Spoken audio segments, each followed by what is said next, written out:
Columbia, South Carolina, AP. South Carolina political strategist Richard Quinn has boasted a client list that includes Republican notables such as Lindsey Graham and John McCain. The veteran consultant's name has long been synonymous with Republican political success in South Carolina. Quinn's indictment this week on criminal conspiracy and illegal lobbying charges could mean difficult and, at the very least, awkward circumstances for the remaining Republicans who still rely on him for advice. Not to mention the vacuum it could create if Quinn, who's advised presidential hopefuls in this early voting state for nearly 40 years, sits out the next White House cycle.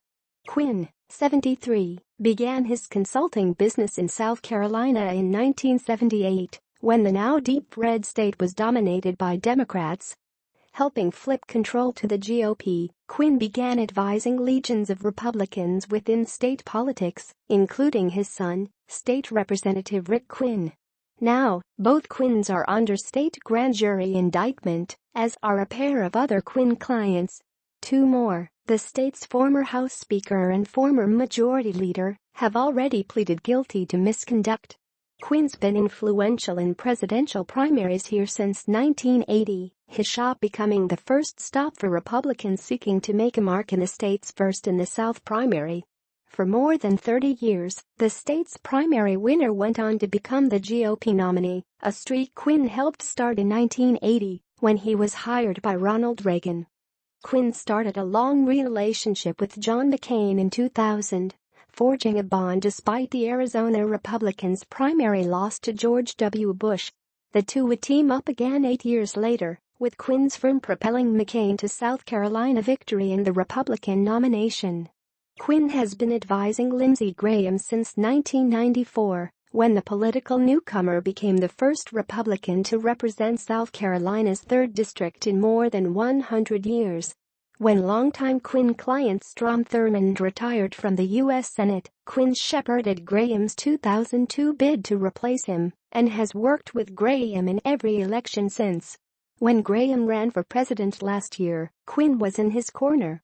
Since 2002, Graham's campaigns have paid Quinn's firms nearly $3 million. Earlier this year, Graham said he would wait and see where the investigation went, calling Quinn a friend for a very long time. It's unknown what role, if any, Quinn plays now with Graham. Quinn has also advised U.S. Representative Joe Wilson and his son, South Carolina Attorney General Alan Wilson.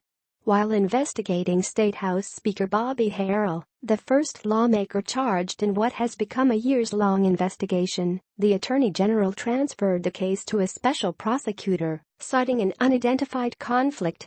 Joe Wilson's campaign says it no longer retains Quinn for consulting and has no plans to use his services in next year's election. Quinn's lawyers haven't returned messages seeking comment.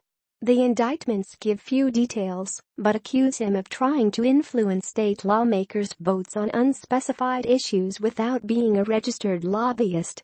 Prosecutors also say Quinn conspired for more than a decade with other lawmakers, including his son, to skirt ethics and campaign finance laws for personal profit.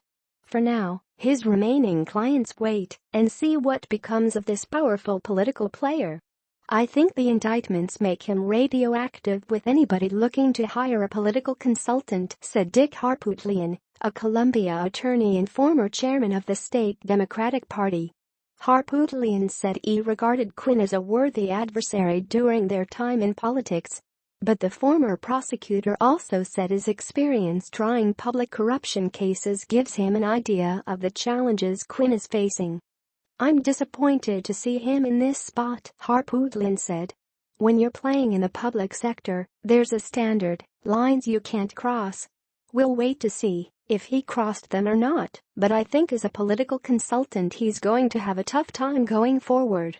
Joel Sawyer, who served as Governor Mark Sanford's communications director and executive director of the state GOP, said, "For politicians, the indictments mean working with the Quinns could now become a liability instead of an asset to their brands. Whether the charges stick or not, it's hard to think of anyone else whose entanglement in a probe of this nature would create an influence vacuum like this," Sawyer said.